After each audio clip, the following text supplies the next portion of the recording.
Buenos días, Ecomundo, ojalá 4RD. Iniciamos una nueva semana cerca de la mitad del año 2017. Los organismos internacionales y las agencias estatales pues comienzan a presentar datos acumulados, ¿no? Y al mismo tiempo, vamos a ir comentando estos datos, seguimos viendo una serie de hechos que van en el sentido de llevar desasosiego y llevar incertidumbre, y es el hecho del atentado que todavía no ha sido calificado como de terrorista, pero que de nuevo un vehículo pues irrumpió en Londres a la salida de una mezquita y ya tiene un saldo de heridos pues importantes. Al mismo tiempo, Emmanuel Macron, el joven presidente francés de 39 años, obtuvo en el día de ayer una victoria holgada para la Asamblea Nacional, a tal extremo que esto ha sido interpretado por algunos analistas como que Macron no tendrá los contrapesos necesarios y saludables para ejercer su mandato, pero sí tendrá un mandato claro para impulsar sus reformas económicas.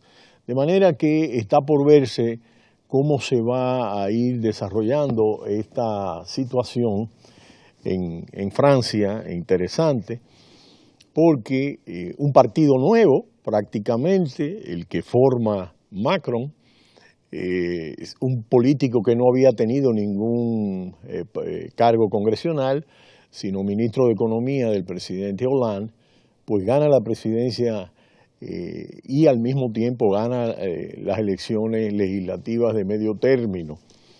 Y el sistema político francés, pues prácticamente el tradicional, pues cae derrotado ante un partido nuevo. Mientras en el Reino Unido lo que hemos visto con las elecciones adelantadas por 3 años de Theresa May y el Partido Conservador es una situación completamente diferente. De hecho, su política de Brexit duro pues ha pasado a una situación de negociación completamente diferente. De manera que en torno a este importante acontecimiento que implica las elecciones francesas legislativas que le dan amplia mayoría y las elecciones adelantadas en el Reino Unido que no le da la mayoría a Theresa May, sino un parlamento colgado que depende de negociaciones con el Partido Conservador de Irlanda del Norte, donde ha tenido problemas. Al mismo tiempo, pues hemos comentado todo el tema de las relaciones de Estados Unidos con Cuba, pues se produjo el esperado discurso del presidente norteamericano y lo que hemos visto es una vuelta atrás en muchos aspectos relevantes, ¿no?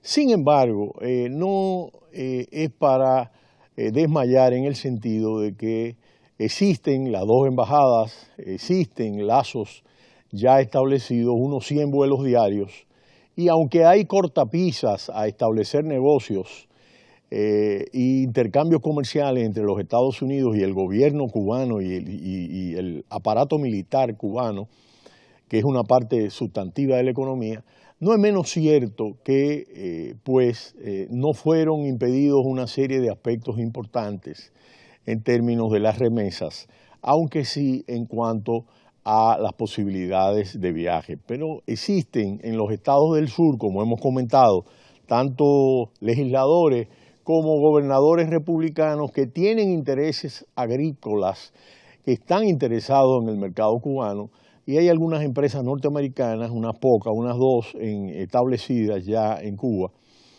y la nueva ley de inversión extranjera que viene y ya ha sido adoptada, y lo que es más importante, el sistema de elección para sustituir y para plantear el relevo del presidente Raúl Castro el próximo febrero del año 2015, lo cual será un hito histórico en este sentido. Por otro lado, hemos estado siguiendo y comentando muy de cerca el tema de la apertura de relaciones diplomáticas y comerciales de Panamá con China y la reacción de Taiwán.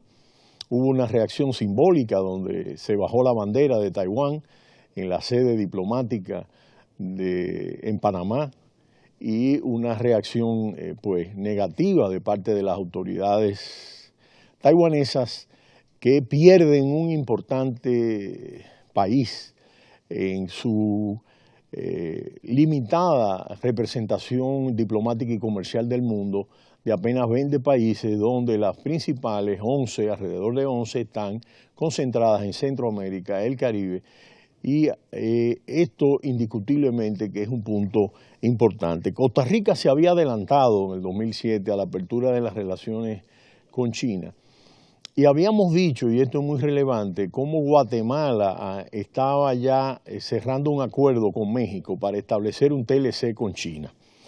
Y sobre este particular es relevante sobre todo cómo China ha girado, y nosotros hemos seguido ampliamente en detalle su interés por América Latina, y ya China presta más que el Banco Mundial, el BID y toda la banca internacional junta a América Latina. Y este es un hecho indiscutible, y obras de infraestructura decisivas, incluido lo que se espera en el caso de Nicaragua, ya que hay un constructor inversor chino que está construyendo un canal transoceánico en Nicaragua que ha traído muchas polémicas, pero que sería pues una competencia del Canal de Panamá.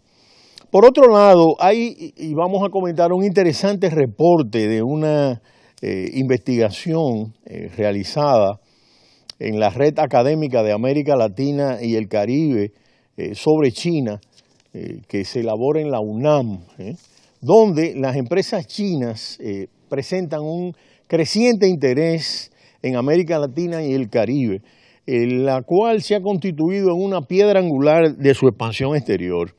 Y esto ha venido cambiando, y esto es interesantísimo, su aproximación en el sentido que los apetitos por las materias primas, petróleo y minería, aun siendo todavía significativo, ha dejado paso poco a poco a un creciente interés por otros sectores productivos como las infraestructuras y los servicios. Esto es relevante, las grandes obras que está financiando China. Según el último monitor de la Red Académica de América Latina y el Caribe sobre China, presentado recientemente en la Ciudad de México, la presencia de China en América Latina se ha convertido en una línea ascendente en casi toda la región, de Chile a México, pasando por Argentina y sobre todo por Brasil. El gigante asiático ha pasado de tener un papel secundario a ser un actor fundamental para comprender las dinámicas económicas y comerciales de la región. Entre 2010, momento en el cual los flujos inversores marcaron su máximo a consecuencia de una oleada de fusiones y adquisiciones vinculadas al sector petrolero argentino y brasileño en plena escalada de precios de los commodities, y el 2016, China invirtió cerca de 90.000 millones de dólares entre los países de América Latina y el Caribe, casi 4 veces más que en los 7 ejercicios precedentes. Y es interesante porque esta inversión está concentrada en un 48,2% en Brasil, en un 12,3% en el Perú, en un 10,5% en Argentina, en un 5,8% en Cuba, unos 5.800 millones de dólares, en un 4,9% en Jamaica, con casi 5.000 dólares, 4.927. En Chile el 3,3%, en México el 3,2% y el resto de países de América Latina y el Caribe 18,6%. Esto está concentrado en 9 grandes empresas, muy concentradas. La inversión total asciende a 113.662 millones de dólares en este momento en América Latina. Pese a la muy reciente ralentización, el dinamismo sigue siendo máximo. Subraya Samuel Ortiz, coautor del estudio y profesor de la UNAM de México. Buena parte de ese buen desempeño, dice, se puede atribuir al desempeño positivo de 2 sectores, infraestructuras y servicios. La búsqueda de materias primas que ha supuesto el 65% de las empresas chinas y ha creado más de la mitad del empleo imputable a estas inversiones desde 2001, sigue siendo un factor relevante. Pero a medida que China ha ido fijando sus miras en países de Asia-Pacífico en detrimento de América Latina para proveerse de minerales y otros recursos naturales, esos dos sectores han empezado a ganar importancia a marchas forzadas. Aunque las materias primas siguen liderando la tabla de inversiones chinas en la región, casi 7, y esto es importante, de cada $10 en inversiones van a parar a ese ámbito. En los próximos años, el paulatino equilibrio de fuerza debería ser la nota predominante. El boom de las materias primas ha dejado paso a un mayor interés por las infraestructuras, que a su vez ha tirado del sector terciario.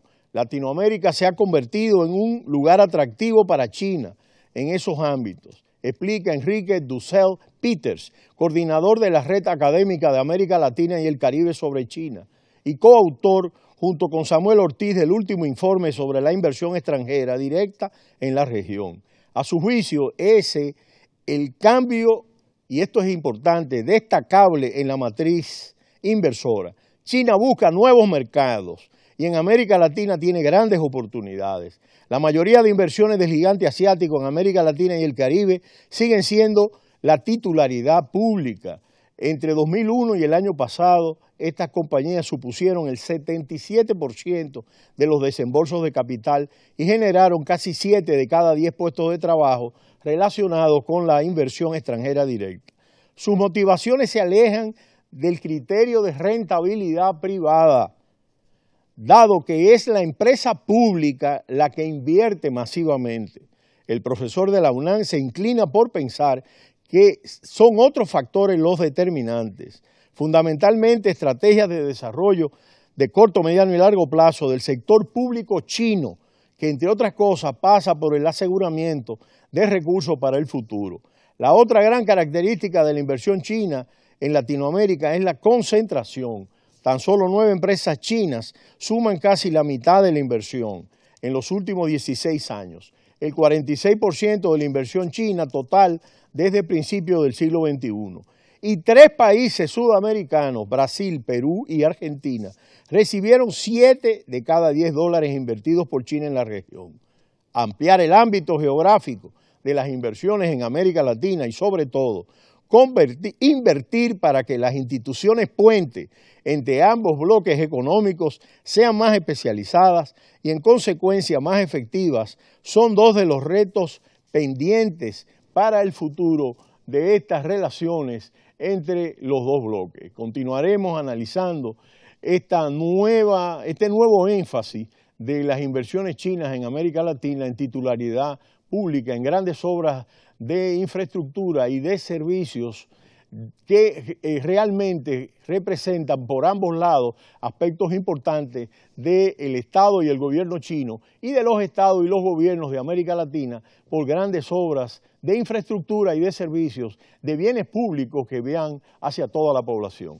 Pero será hasta mañana cuando continuaremos analizando todos estos hechos del acontecer global. No le cambie, Cita Cultural.